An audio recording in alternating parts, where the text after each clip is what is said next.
Dear students, now we will further continue our chapter Units and Measurement.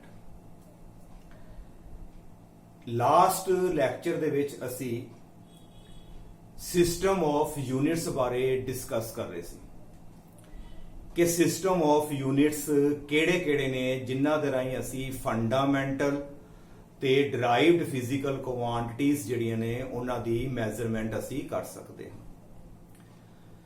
ਇੱਕ ਅਸੀਂ system ਪੜਿਆ ਸੀ CGS system, ਜਿਹਦੇ ਵਿੱਚ ਅਸੀਂ ਲੈਂਥ ਨੂੰ ਸੈਂਟੀਮੀਟਰ 'ਚ ਮੈਜ਼ਰ ਕਰਦੇ ਹਾਂ, ਮਾਸ ਨੂੰ ਗ੍ਰਾਮ ਦੇ ਵਿੱਚ ਤੇ ਟਾਈਮ ਨੂੰ ਸੈਕਿੰਡ ਦੇ ਵਿੱਚ ਮੈਜ਼ਰ ਕਰਦੇ ਹਾਂ।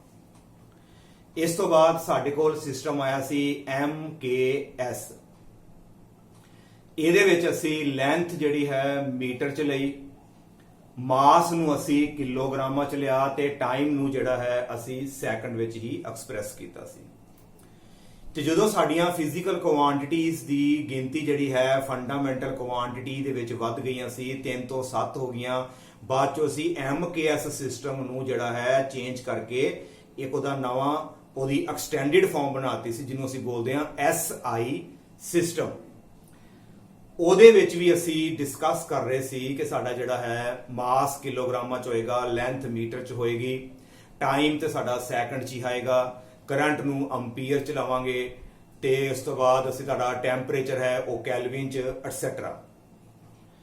ਇੱਕ ਸਾਡੇ ਕੋਲ ਸਿਸਟਮ ਹੋਰ ਹੈ, ਉਹਦੇ ਬਾਰੇ ਅਸੀਂ ਗੱਲ ਨਹੀਂ ਕੀਤੀ, FPS ਫੁੱਟ, ਪਾਉਂਡ ਤੇ ਸੈਕਿੰਡ। ਇਹ ਜਿਹੜਾ ਸਿਸਟਮ ਹੈ ਇੰਨਾ ਜ਼ਿਆਦਾ ਜਿਹੜਾ ਹੈ ਪਪੂਲਰ ਨਹੀਂ ਰਿਹਾ।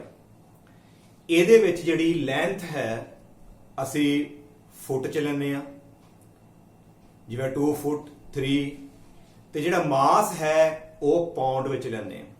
ਜਿਵੇਂ ਅਸੀਂ ਕਈ ਵਾਰੀ ਬਾਜ਼ਾਰ ਉੱਨ ਖਰੀਦਣ ਜਾਂਦੇ ਆ, ਉਥੇ ਉੱਨ ਜਿਹੜੀ ਪੁੱਛਦੇ ਵੀ ਕਿੰਨੇ ਪਾਉਂਡ ਹੈ, ਜਾਂ ਅਸੀਂ ਕੋਈ ਕੇਕ ਵੀ ਬਣਾਉਂਦੇ ਆ ਤੇ ਸਾਡਾ 2 ਪਾਉਂਡ ਦਾ ਕੇਕ, 3 ਪਾਉਂਡ ਦਾ ਕੇਕ, ਇਸ ਤਰ੍ਹਾਂ ਅਸੀਂ ਵਰਤਦੇ ਆ। ਅੱਜ ਵੀ ਇਹ ਜਿਹੜੇ ਵਰਡ ਜਿਹੜੇ ਨੇ ਅਸੀਂ ਵਰਤਦੇ ਹਾਂ। ਤੇ ਟਾਈਮ ਨੂੰ ਤੇ ਫਿਰ ਅਸੀਂ ਦੁਬਾਰਾ ਜਿਹੜਾ ਹੈ ਉਹ ਸੈਕਿੰਡ ਵਿੱਚ ਹੀ ਰੱਖਿਆ ਹੈ। ਨਾਓ ਇਹਨਾਂ ਸਾਰਿਆਂ ਜਿਹੜਾ ਸਿਸਟਮਸ ਨੇ, ਇਹਨਾਂ ਵਿੱਚੋਂ FPS ਤੇ ਅਸੀਂ ਜਿਹੜਾ ਹੈ ਬਹੁਤਾ ਜ਼ਿਆਦਾ ਅਸੀਂ ਨਹੀਂ ਵਰਤਦੇ। ਇਹਦੇ ਬਾਰੇ ਅਸੀਂ ਜਿਹੜਾ ਹੈ ਫਰਦਰ ਡਿਸਕਸ ਕਰਾਂਗੇ। ਮੇਨ ਜਿਹੜਾ ਸਾਡਾ ਇੰਟਰਨੈਸ਼ਨਲੀ ਜਿਹੜਾ ਅਸੈਪਟਡ ਜਿਹੜਾ ਅਸੀਂ ਸਿਸਟਮ ਫਾਲੋ ਕਰਦੇ ਹਾਂ ਉਹ ਤੁਹਾਡਾ ਹੈ SI ਸਿਸਟਮ, ਜਿਹਦੇ ਉੱਪਰ ਅੱਜ ਅਸੀਂ ਮੇਨ ਫੋਕਸ ਕਰਾਂਗੇ ਕਿ ਜਿਹੜਾ ਸਿਸਟਮ SI ਹੈ ਉਹਦੇ ਕੀ ਐਡਵਾਂਟੇਜਸ ਨੇ, ਕਿਉਂ ਅਸੀਂ ਜਿਹੜਾ ਹੈ ਇਸੇ ਸਿਸਟਮ ਨੂੰ ਜਿਹੜਾ ਹੈ ਫਾਲੋ ਕਰਦੇ ਹਾਂ। ਨਾਓ here are some advantages of SI system of unit. Number 1, SI system is rational system of unit. पहला पॉइंट नोट करो कि साडा जिहड़ा SI सिस्टम है इट इज रैशनल सिस्टम। हुण असी इहदे बारे असी डिस्कस करते हाँ कि रैशनल सिस्टम की चीज है। रैशनल सिस्टम ਜਿਹੜਾ ਸਾਡਾ SI ਸਿਸਟਮ ਹੈ ਇਹਨੇ ਸਾਨੂੰ ਇੱਕ ਫਾਇਦਾ ਦਿੱਤਾ ਕਿ ਜਿੰਨੀਆਂ ਫਿਜ਼ੀਕਲ ਕੁਆਂਟੀਟੀਜ਼ ਨੇ, ਹਰ ਫਿਜ਼ੀਕਲ ਕੁਆਂਟੀਟੀ ਦਾ ਸਿਰਫ ਇੱਕ ਹੀ ਯੂਨਿਟ ਹੋਏਗਾ। ਕਈ ਵਾਰੀ ਸਾਡੇ ਕੋਲ ਐਸੀ ਫਿਜ਼ੀਕਲ ਕੁਆਂਟੀਟੀ ਆਂਦੀ ਹੈ ਜਿਹਦੀਆਂ ਅੱਗੇ ਬਹੁਤ ਸਾਰੀਆਂ ਜਿਹੜੀਆਂ ਨੇ ਟਾਈਪਸ ਹੁੰਦੀਆਂ ਨੇ। ਫੋਰ ਐਗਜ਼ਾਮਪਲ ਜੇ ਅਸੀਂ એનર્ਜੀ ਦੀ ਗੱਲ ਕਰੀਏ, એનર્ਜੀ ਦੀਆਂ ਕਿੰਨੀਆਂ ਟਾਈਪਸ ਨੇ। ਕਾਈਨੈਟਿਕ એનર્ਜੀ ਵੀ ਤੁਸੀਂ ਸੁਣੀ ਹੋਵੇਗੀ, ਪੋਟੈਂਸ਼ੀਅਲ એનર્ਜੀ ਵੀ ਸੁਣੀ ਹੈ, ਹੀਟ એનર્ਜੀ ਵੀ ਹੈ, ਇਲੈਕਟ੍ਰੀਕਲ એનર્ਜੀ ਵੀ ਹੈ, ਕੈਮੀਕਲ એનર્ਜੀ ਵੀ ਹੈ। ਮਤਲਬ ਇੱਕ એનર્ਜੀ ਦੀਆਂ ਗਾਂ ਕਿੰਨੀਆਂ ਹੀ ਟਾਈਪਸ ਨੇ। ਤੇ ਰੈਸ਼ਨਲ ਸਿਸਟਮ ਦਾ ਮਤਲਬ ਹੈ ਕਿ ਜਿੰਨੀਆਂ ਮਰਜ਼ੀ ਗਾਂ ਇੱਕ ਫਿਜ਼ੀਕਲ ਕੁਆਂਟੀਟੀ ਦੀਆਂ ਟਾਈਪਸ ਹੋਣ, ਸਾਰਿਆਂ ਦੇ ਲਈ ਜਿਹੜਾ ਯੂਨਿਟ ਹੋਏਗਾ ਉਹ ਇੱਕ ਹੀ ਹੋਏਗਾ। ਮਤਲਬ ਜੇ ਕਿਨੈਟਿਕ એનર્ਜੀ ਹੈ ਉਹਦਾ ਯੂਨਿਟ ਵੀ ਜਾਊਲ ਹੋਏਗਾ, ਜੇ ਸਿੰਪਲ એનર્ਜੀ ਹੈ ਉਹਦਾ ਯੂਨਿਟ ਵੀ ਜਾਊਲ ਹੋਏਗਾ, पोटेंशियल एनर्जी वास्ते भी असीं जाऊ लिखांगे, हीट एनर्जी वास्ते ਜਿਹੜੀ ਮਰਜ਼ੀ એનર્ਜੀ ਦੀ ਟਾਈਪਸ ਹੈ ਸਾਰਿਆਂ ਵਾਸਤੇ ਇੱਕ ਹੀ ਜਿਹੜਾ ਹੈ ਉਹ ਯੂਨਿਟ ਸਾਨੂੰ ਫਾਲੋ ਕਰਨਾ ਪਏਗਾ। It is the meaning of rational system. ਇਹ ਰੈਸ਼ਨਲ ਸਿਸਟਮ ਦਾ ਮੀਨਿੰਗ ਹੈ। ਫੋਰਸ ਦੀ ਗੱਲ ਕਰੀਏ, ਫੋਰਸ ਦੀ ਵੀ ਸਾਡੀਆਂ ਕਿੰਨੀਆਂ ਐਗਜ਼ਾਮਪਲਾਂ ਨੇ। ਅਸੀਂ ਫਸਟ ਲੈਕਚਰ 'ਚ ਪੜ੍ਹਿਆ ਗ੍ਰੈਵੀਟੇਸ਼ਨਲ ਫੋਰਸ ਹੈ, ਇਲੈਕਟ੍ਰੀਕਲ ਫੋਰਸ ਹੈ, ਉਸ ਤੋਂ ਇਲਾਵਾ ਸਾਡੇ ਕੋਲ ਜਿਹੜਾ ਹੈ ਵੀਕ ਫੋਰਸ ਹੈ, ਨਿਊਕਲੀਅਰ ਫੋਰਸ ਹੈ। ਪਰ ਲੇਕਿਨ ਜੇ ਫੋਰਸ ਦਾ ਯੂਨਿਟ ਅਸੀਂ ਨਿਊਟਨ ਮੰਨਦੇ ਹਾਂ, ਐਸਆਈ ਯੂਨਿਟ ਨਿਊਟਨ ਹੈ, ਉਹਦੀ ਜਿਹੜੀ ਮਰਜ਼ੀ ਗਾਂ ਟਾਈਪਸ ਆ ਜੇ, ਸਾਰੀਆਂ ਫੋਰਸਿਸ ਦਾ ਜਿਹੜਾ ਯੂਨਿਟ ਹੋਏਗਾ that will be ਨਿਊਟਨ ਹੀ ਹੋਏਗਾ। this is the meaning of rational system. Each physical quantity have assigned only one unit, although it have so many different types.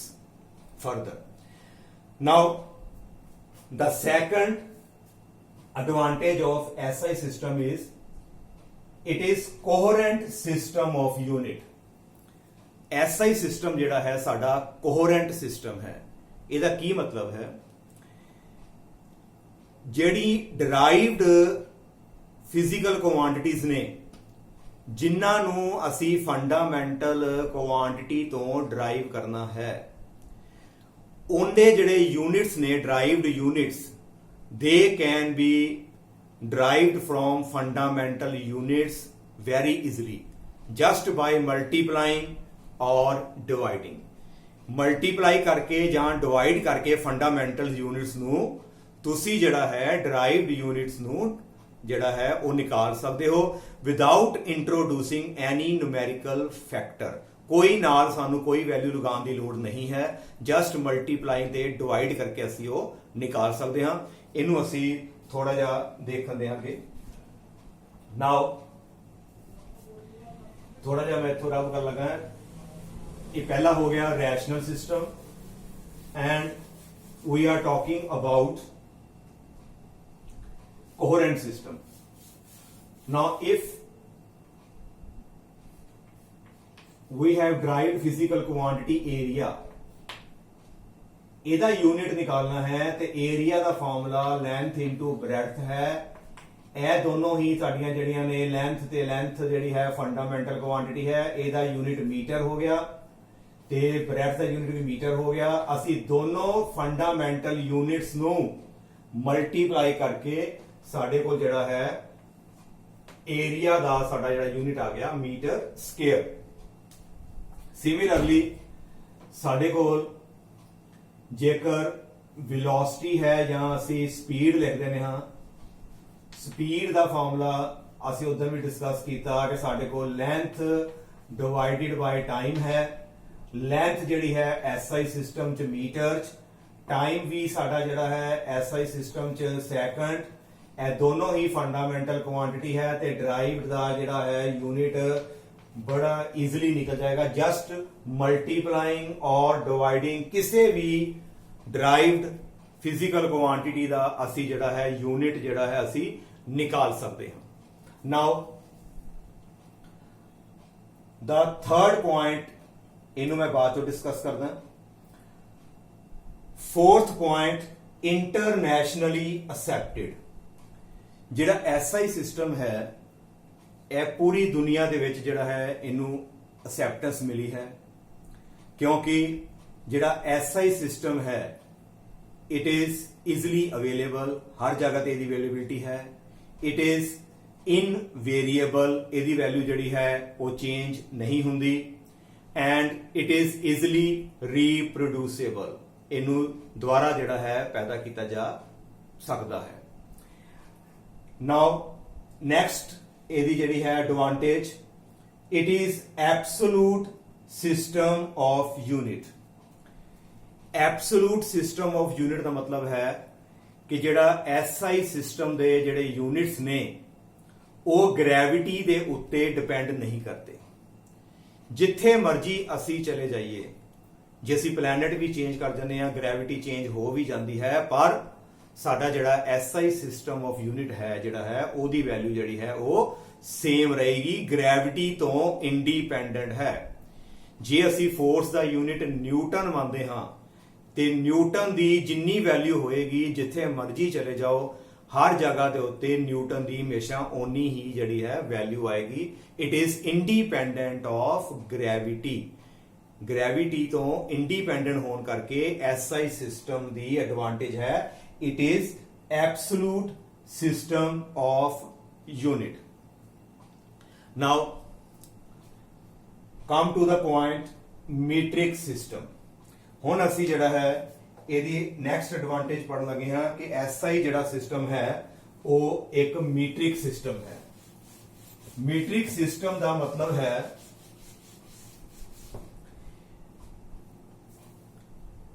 ਕਿ ਐਸਆਈ ਯੂਨਿਟਸ ਨੂੰ express ਕਰ ਸਕਦੇ ਹਾਂ in the powers of 10.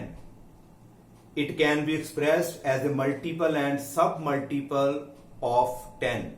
Powers ਦੇ ਵਿੱਚ ਇਹਨੂੰ ਆਪਾਂ easily express ਕਰ ਸਕਦੇ ਹਾਂ। For example, ਆ ਦੇਖੋ ਸਾਡੇ ਕੋਲ 2 ਮੀਟਰ ਹੈ। ਜੇ ਮੈਂ ਮੀਟਰ ਨੂੰ ਸੈਂਟੀਮੀਟਰ ਦੇ ਵਿੱਚ ਕਨਵਰਟ ਕਰਨਾ ਹੈ, ਐਸਆਈ ਸਿਸਟਮ ਤੋਂ ਮੈਂ ਦੂਸਰੇ ਸਿਸਟਮ ਦੇ ਵਿੱਚ ਜਾਣਾ ਚਾਹੁੰਦਾ ਹਾਂ, ਸੀਜੀਐਸ ਵਿੱਚ। ਮੀਟਰ ਐਸਆਈ ਸਿਸਟਮ 'ਚ ਹੁੰਦਾ ਹੈ ਤੇ ਸੀਜੀਐਸ ਵਿੱਚ ਸੈਂਟੀਮੀਟਰ ਚੱਲਦਾ ਹੈ। ਜੇ ਮੈਂ ਐਸਆਈ ਤੋਂ ਸੀਜੀਐਸ ਸਿਸਟਮ 'ਚ ਜਾਣਾ ਹੈ, ਮੀਟਰ ਨੂੰ ਸੈਂਟੀਮੀਟਰ 'ਚ ਕਨਵਰਟ ਕਰਨਾ ਹੈ, ਤੇ ਸਾਨੂੰ ਪਤਾ ਹੈ ਕਿ 1 ਮੀਟਰ ਦੇ ਅੰਦਰ 100 ਜਿਹੜੇ ਨੇ ਸੈਂਟੀਮੀਟਰ ਹੁੰਦੇ ਨੇ। ਇਹਦਾ ਮਤਲਬ ਜੇ 1 ਮੀਟਰ 100 ਸੈਂਟੀਮੀਟਰ ਹੈ ਤਾਂ ਸਾਡੇ ਕੋਲ 2 ਮੀਟਰ ਜਿਹੜਾ ਆ ਜਾਏਗਾ 2 multiply by 10 raise to power 2 centimetre. 10 ਦੀ ਪਾਵਰ 2 ਦਾ ਮਤਲਬ ਹੋ ਗਿਆ 100। It means it is 200 centimetre. ਬਹੁਤ ਹੀ ਅਸੀਂ ਜਿਹੜਾ ਹੈ ਇਜ਼ੀਲੀ ਜਿਹੜਾ ਹੈ ਇੱਕ ਸਿਸਟਮ ਤੋਂ ਦੂਜੇ ਸਿਸਟਮ ਦੇ ਵਿੱਚ ਅਸੀਂ ਕਨਵਰਟ ਕਰ ਸਕਦੇ ਹਾਂ, because just we have multiplied in the power of 10. ਸਾਨੂੰ 10 ਦੀ ਪਾਵਰ ਵਿੱਚ ਹੀ ਮਲਟੀਪਲਾਈ ਕਰਨਾ ਪਏਗਾ, ਜਿਹੜਾ ਬਹੁਤ ਹੀ ਅਸੀਂ ਜ਼ੁਬਾਨੀ ਵੀ ਕੈਲਕੂਲੇਸ਼ਨ ਅਸੀਂ ਕਰ ਸਕਦੇ ਹਾਂ। For example, if I have 1 kilometre, ਤੇ ਜੇ ਸਾਨੂੰ ਕਿਹਾ ਜਾਵੇ ਵੀ ਕਿਲੋਮੀਟਰ ਦੇ ਮੀਟਰ ਕਿੰਨੇ ਨੇ, ਸਾਨੂੰ ਪਤਾ ਹੈ ਕਿ ਇਹ 1000 ਮੀਟਰ ਹੁੰਦੇ ਨੇ, ਤੇ 1000 ਜਿਹੜਾ ਹੈ ਉਹ 10 ਦੀ ਪਾਵਰ ਸਾਡੇ ਕੋਲ ਆ ਜਾਏਗਾ 3। ਇਹ ਪਾਵਰਸ ਆਫ ਜਿਹੜਾ ਹੈ 10 ਦੇ ਵਿੱਚ ਅਸੀਂ ਇਹਨੂੰ ਐਕਸਪ੍ਰੈਸ ਕਰਤਾ। ਤੇ ਜੇ ਸਾਨੂੰ ਪੁੱਛਿਆ ਜਾਵੇ ਵੀ 6 ਕਿਲੋਮੀਟਰ ਕਿੰਨਾ ਹੋਏਗਾ, then you will multiply here with 6। ਅਸੀਂ ਈਜ਼ੀਲੀ ਜਿਹੜਾ ਹੈ ਇਹਨੂੰ ਕਨਵਰਟ ਕਰ ਸਕਦੇ ਹਾਂ। ਜੇ ਫਰਦਰ ਇਸ ਨੂੰ ਅਸੀਂ ਸੈਂਟੀਮੀਟਰ 'ਚ ਹੋਰ ਕਨਵਰਟ ਕਰਨਾ ਹੈ, ਇਹ ਤੁਹਾਡੇ ਕੋਲ ਆ ਗਿਆ ਮੀਟਰ। ਮੀਟਰ ਦੇ ਗਾਂ ਅਸੀਂ ਹੋਰ ਇਹਦੇ ਅੱਗੇ ਬੇਟਾ ਸੈਂਟੀਮੀਟਰ ਬਣਾਤੇ, ਮੀਟਰ ਦੇ ਵਿੱਚ ਅੱਗੇ 100 ਸੈਂਟੀਮੀਟਰ, ਤੇ ਪਾਵਰਾਂ ਬੇਸ ਸੇਮ ਵਿੱਚ ਮਲਟੀਪਲਾਈ, ਪਾਵਰ ਨੂੰ ਅਸੀਂ ਐਡ ਕਰਾਂਗੇ। 6 multiply by 10 raise to power ਸਾਡੇ ਕੋਲ ਆ ਜਾਏਗਾ 5 ਸੈਂਟੀਮੀਟਰ। ਇਸ ਤਰ੍ਹਾਂ ਅਸੀਂ ਜਿਹੜਾ ਹੈ ਇੱਕ ਸਿਸਟਮ ਤੋਂ ਦੂਜੇ ਸਿਸਟਮ ਦੇ ਵਿੱਚ ਜਿਹੜਾ ਵੈਰੀ ਈਜ਼ੀਲੀ ਜਿਹੜਾ ਹੈ ਉਹ ਜਾ ਸਕਦੇ ਹਾਂ। ਇਹਦਾ ਮਤਲਬ ਹੈ ਕਿ ਜਿਹੜਾ ਐਸਆਈ ਸਿਸਟਮ ਹੈ, it is metric system.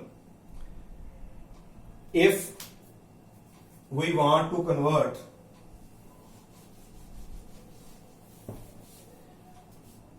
1 gram, ਇਹਨੂੰ ਅਸੀਂ ਕਿਲੋਗ੍ਰਾਮਾਂ 'ਚ ਬਦਲਣਾ ਹੈ।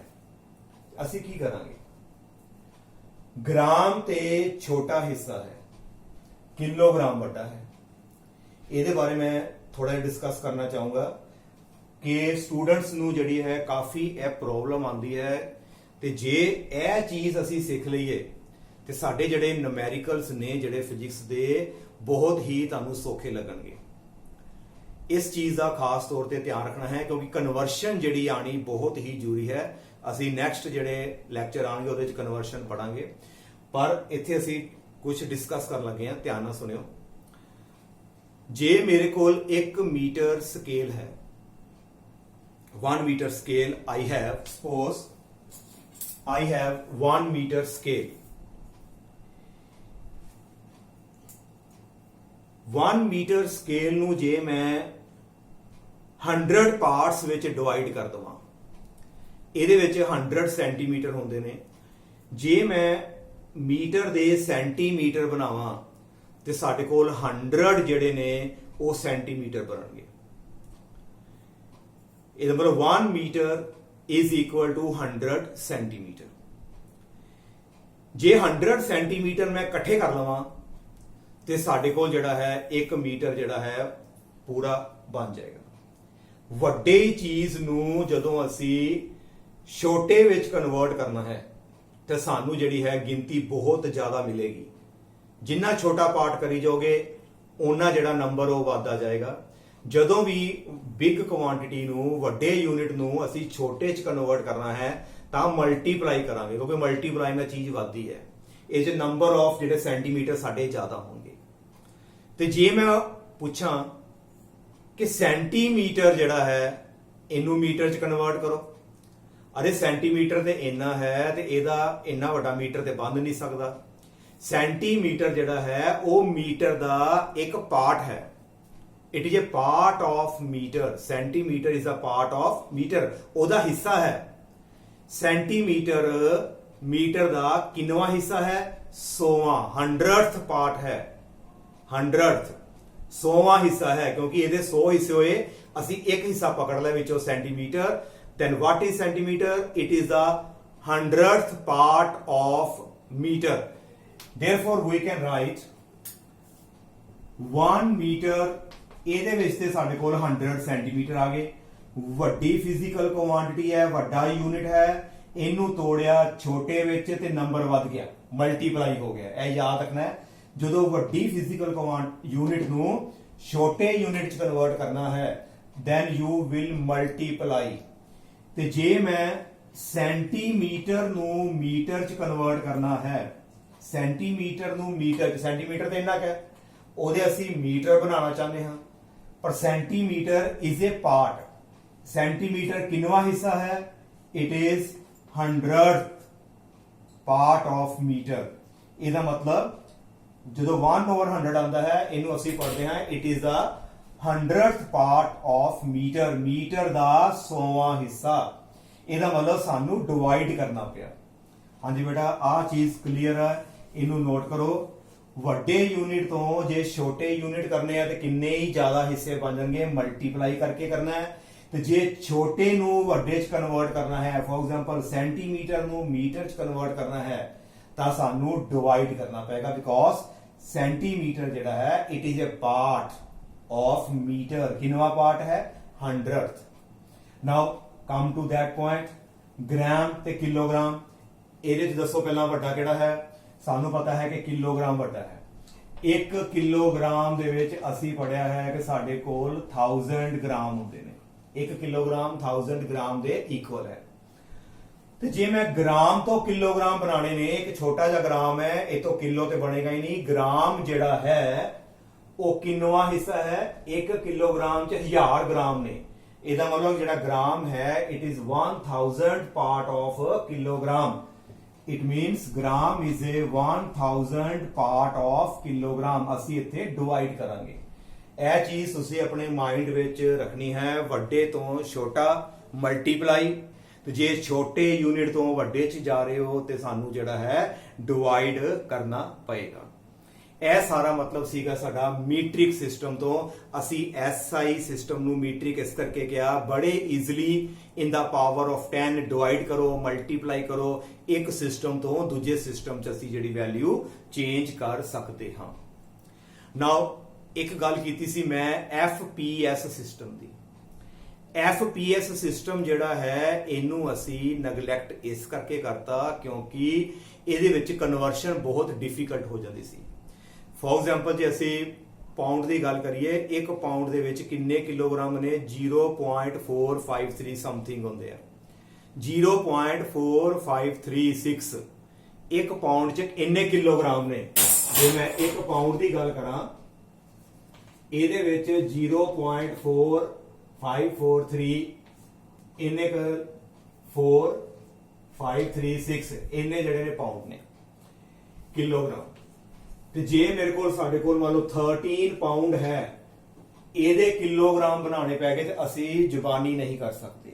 ਕਿਉਂਕਿ ਸਾਨੂੰ 13 ਨੂੰ ਇਹਦੇ ਨਾਲ ਮਲਟੀਪਲਾਈ ਕਰਨਾ ਪਏਗਾ ਤੇ ਸਾਨੂੰ ਕੈਲਕੂਲੇਸ਼ਨ ਜਿਹੜੀ ਹੈ ਕਾਫੀ ਡਿਫਿਕਲਟ ਹੋ ਜਾਂਦੀ ਹੈ। ਇਸ ਕਰਕੇ ਇਸ ਸਿਸਟਮ ਨੂੰ ਜਿਹੜਾ ਅਸੀਂ ਬਹੁਤਾ ਜ਼ਿਆਦਾ ਵਰਤਦੇ ਨਹੀਂ ਆ, ਕਿਉਂਕਿ ਇਹਦੇ ਵਿੱਚ ਕਨਵਰਸ਼ਨ ਡਿਫਿਕਲਟ ਹੈ। ਇੱਥੇ ਜਿਹੜੇ ਮਲਟੀਪਲਾਈ ਕਰਨ ਵਾਲੀ ਜਿਹੜੀ ਵੈਲਿਊ ਹੈ ਬੇਟਾ ਇਹ ਹੈਗੀ ਆ 0.4536 ਅਪਰੋਕਸੀਮੇਟਲੀ।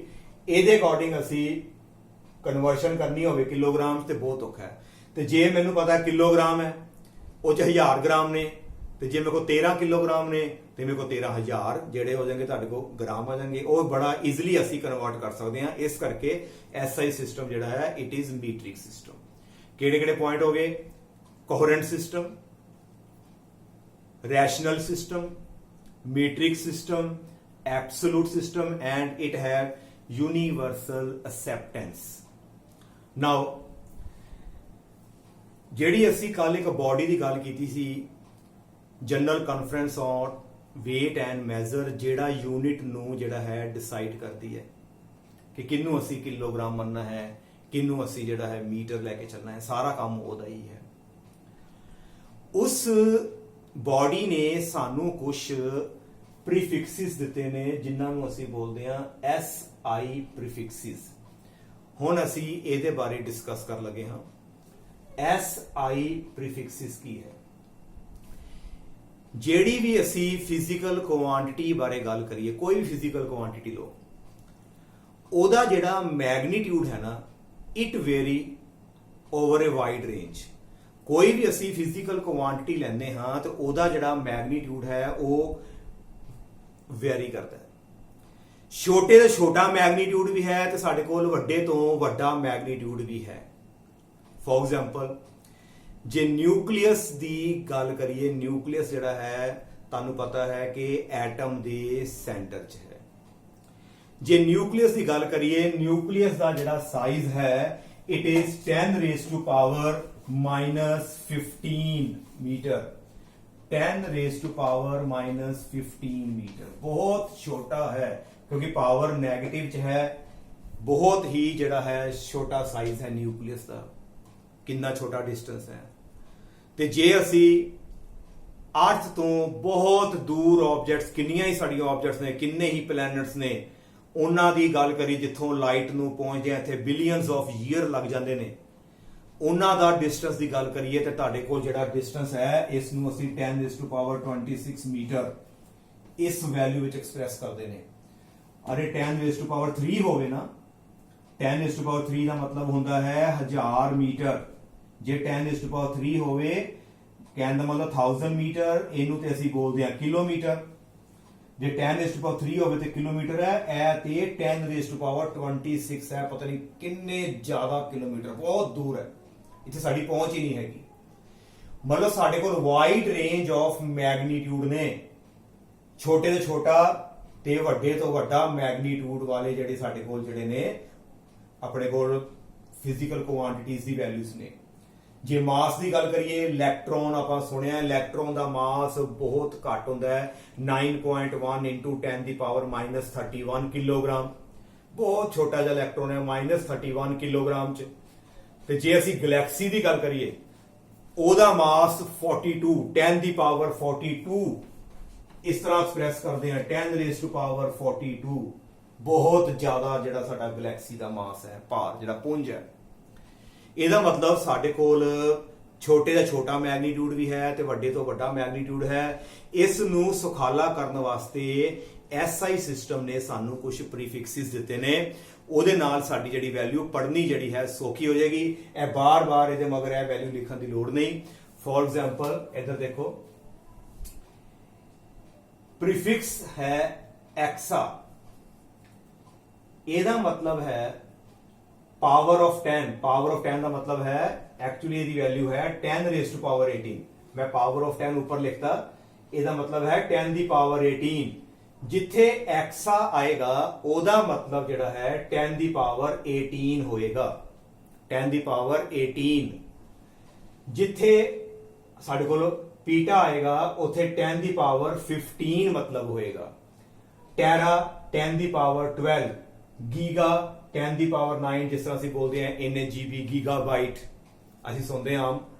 ਗੀਗਾ ਦਾ ਮਤਲਬ 10 raised to power 9, mega 10 raise to power 6, kilo 10 raise to power 3, hecto 10 raise to power 2, deca 10 raise to power 1।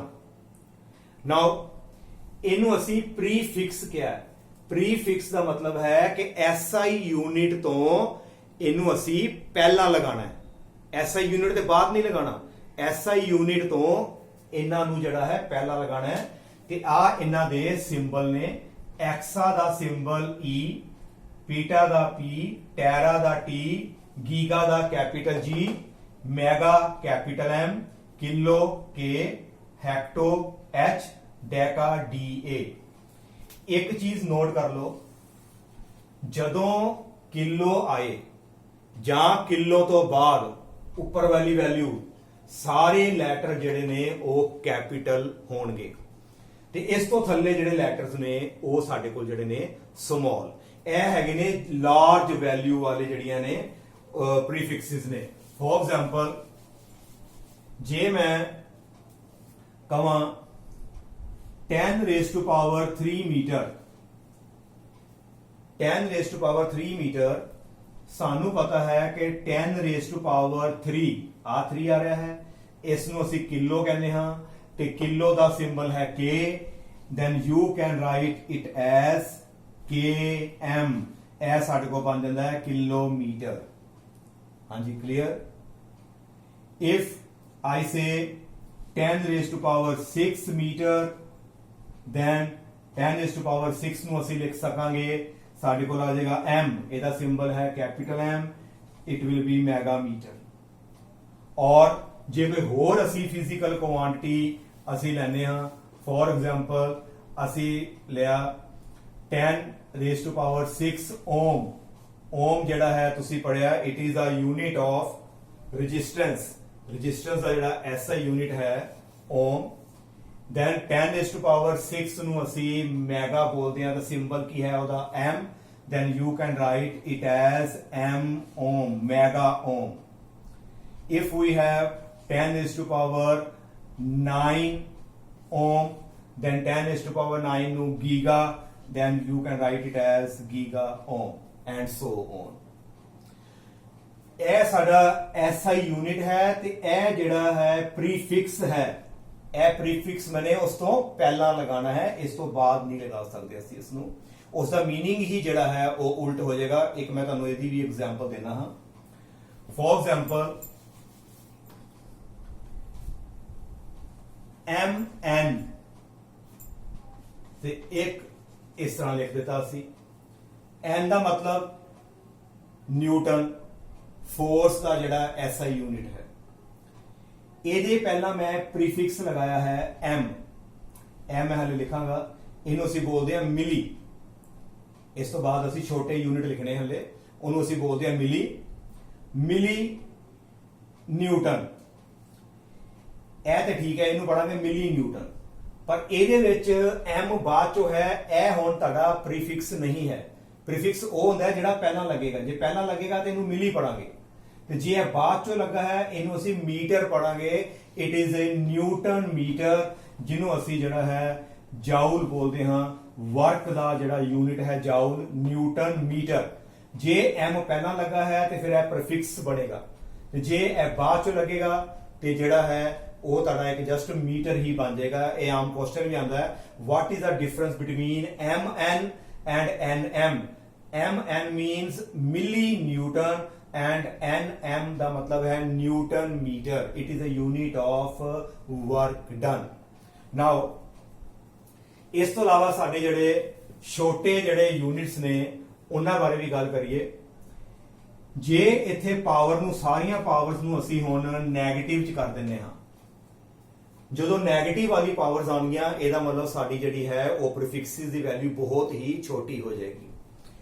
ਜਿੱਥੇ ਡੈਕਾ ਹੈ ਉਥੇ ਸਾਡੇ ਕੋਲ ਡੈਸੀ ਬਣ ਜਾਏਗਾ, ਡੈਸੀਮੀਟਰ। ਐਂਡ ਜਿੱਥੇ ਸਾਡੇ ਕੋਲ 10 raised to power -2 ਹੈ, ਇੱਥੇ ਸਾਡੇ ਕੋਲ ਜਿਹੜਾ ਹੈ ਸੈਂਟੀ ਬਣ ਜਾਏਗਾ। -2 ਮੀਨਸ ਸੈਂਟੀਮੀਟਰ। ਸੈਂਟੀਮੀਟਰ ਦਾ ਜਿਹੜਾ ਹੈ ਸਿੰਬਲ ਸਾਨੂੰ ਪਤਾ ਹੀ ਹੈ, ਅਸੀਂ cm ਲਿਖਦੇ ਹਾਂ। 10 raised to power -3 ਜਿਹੜਾ -3 ਹੈ ਇਟ ਇਜ਼ ਮਿਲੀ। ਜਿਹੜਾ 10⁻³ ਹੈ ਇਸ ਨੂੰ ਅਸੀਂ ਪੜ੍ਹਦੇ ਹਾਂ ਮਿਲੀ। -6 ਹੋਵੇ ਇਸ ਨੂੰ ਅਸੀਂ ਪੜ੍ਹਦੇ ਹਾਂ ਮਾਈਕਰੋ। -9 ਇਹਨੂੰ ਅਸੀਂ ਪੜ੍ਹਦੇ ਹਾਂ ਨੈਨੋ। ਉਸ ਤੋਂ ਬਾਅਦ ਸਾਡੇ ਕੋਲ ਆ ਗਿਆ -10 ਆਪਣਾ 12 ਪੀਕੋ। ਦੈਨ ਸਾਡੇ ਕੋਲ ਆ ਗਿਆ ਫੈਮਟੋ ਤੇ ਸਾਡੇ ਕੋਲ ਆ ਗਿਆ ਇੱਥੇ ਆਟੋ। ਤੇ ਇਹਨਾਂ ਦੇ ਜਿਹੜੇ ਜਿਹੜੇ ਸਿੰਬਲਸ ਨੇ ਇਹ ਵੀ ਤੁਸੀਂ ਨੋਟ ਕਰ ਲਓ। ਸੈਂਟੀਮੀਟਰ ਵਾਸਤੇ ਅਸੀਂ cm, ਮਿਲੀ ਵਾਸਤੇ ਸਮਾਲ m, ਮਾਈਕਰੋ ਵਾਸਤੇ ਅਸੀਂ ਮਿਊ ਲਿਖਦੇ ਹਾਂ, ਸਿੰਬਲ ਹੈ ਮਾਈਕਰੋ। ਨੈਨੋ ਵਾਸਤੇ ਸਮਾਲ n, ਪੀਕੋ ਵਾਸਤੇ ਅਸੀਂ ਜਿਹੜਾ ਹੈ p ਲਿਖਦੇ ਹਾਂ, ਫਰਮੀਮੀਟਰ ਵਾਸਤੇ ਅਸੀਂ ਜਿਹੜਾ ਹੈ ਫੈਮਟੋ ਵਾਸਤੇ ਜਿਹੜਾ ਇਸ ਤਰ੍ਹਾਂ ਅਸੀਂ f ਲਿਖ ਦਿੰਦੇ ਹਾਂ। Now if I have 1 milliampere, ਇਹਦੇ ਵਿੱਚੋਂ SI ਯੂਨਿਟ ਕਿਹੜਾ ਹੈ? ਸਾਡਾ ਜਿਹੜਾ SI ਯੂਨਿਟ ਹੈ ਉਹ ਅੰਪੀਅਰ ਹੈ। ਤੇ ਅੰਪੀਅਰ ਤੋਂ ਪਹਿਲਾਂ ਜਿਹੜਾ ਪ੍ਰੀਫਿਕਸ ਲੱਗਾ ਹੈ m ਨੂੰ ਅਸੀਂ ਕੀ ਪੜ੍ਹਦੇ ਹਾਂ ਮਿਲੀ। ਤੇ ਮਿਲੀ ਦੀ ਜਿਹੜੀ ਵੈਲਿਊ ਹੈ in the power of 10 it will become 10⁻³ ampere. This is 1 milliampere. ਮਿਲੀ ਨੂੰ ਹਟਾ ਕੇ 10⁻³ ਅਸੀਂ -3 ਲਗਾ ਸਕਦੇ ਹਾਂ। ਸਿਮਿਲਰਲੀ 1 ਸਾਡੇ ਕੋਲ ਲਿਖ ਦਿੰਦੇ ਆ ਆਪਾਂ ਮਾਈਕਰੋ ਅੰਪੀਅਰ। 1 ਮਾਈਕਰੋ ਅੰਪੀਅਰ। ਮਾਈਕਰੋ ਜਿਹੜਾ ਹੈ ਇਸ ਤੋਂ ਵੀ ਛੋਟਾ ਹੈ 10⁻⁻6 ਐਂਪੀਅਰ ਐਂਡ ਸੋ ਔਨ। ਇਹਦੇ ਅਕੋਰਡਿੰਗ ਜਿਹੜਾ ਹੈ ਅਸੀਂ ਉਹਦੀ ਵੈਲਿਊ ਕਨਵਰਟ ਕਰ ਸਕਦੇ ਹਾਂ। ਤੇ ਤੁਹਾਨੂੰ ਇਹ ਸਾਰੀ ਹੀ ਜਿਹੜੀਆਂ ਵੈਲਿਊ ਜਿਹੜੀਆਂ ਨੇ ਸਾਨੂੰ ਜ਼ਬਾਨੀ ਪਤਾ ਹੋਣੀ ਚਾਹੀਦੀਆਂ ਕਿ ਜੇ ਮਿਲੀ ਹੈ ਇਹਦਾ ਮਤਲਬ 10⁻³ ਲਗਾਉਣਾ ਹੈ। ਕੋਈ ਵੀ ਨਿਊਮੈਰੀਕਲ ਕੈਲਕੂਲੇਸ਼ਨ ਆਏ ਸਭ ਨਾਲੋਂ ਪਹਿਲਾਂ ਦੇਖਣਾ ਹੈ ਕਿ ਜਿਹੜਾ ਮੇਨ ਯੂਨਿਟ ਹੈ ਉਸ ਤੋਂ ਪਹਿਲਾਂ ਕੋਈ ਪ੍ਰੀਫਿਕਸ ਤੇ ਨਹੀਂ ਲੱਗਾ। ਜੇ ਉਸ ਤੋਂ ਪਹਿਲਾਂ ਪ੍ਰੀਫਿਕਸ ਲੱਗਾ ਹੈ ਤਾਂ ਤੁਹਾਡਾ ਫਰਜ਼ ਬਣਦਾ ਹੈ ਉਹਦੀ ਜਿਹੜੀ ਵੈਲਿਊ ਹੈ ਇਨ ਦਾ ਪਾਵਰ ਆਫ 10 ਦੇ ਵਿੱਚ ਜਿਹੜੀ ਹੈ ਆਪਾਂ ਉਹਨੂੰ ਕਨਵਰਟ ਕਰਨਾ ਬਹੁਤ ਹੀ ਜ਼ਰੂਰੀ ਹੈ। ਅੱਜ ਜਿਹੜਾ ਅਸੀਂ ਇੱਥੋਂ ਤੱਕ ਹੀ ਆਪਣੀ ਜਿਹੜਾ ਹੈ ਲੈਕਚਰ ਨੂੰ ਜਿਹੜਾ ਹੈ ਇੱਥੇ ਸਮਾਪਤ ਕਰਦੇ ਹਾਂ। ਆਈ ਹੋਪ ਤੁਹਾਨੂੰ ਅੱਜ ਦਾ ਲੈਕਚਰ ਜਿਹੜਾ ਹੈ ਮੇਰਾ ਪਸੰਦ ਆਇਆ ਹੋਵੇਗਾ।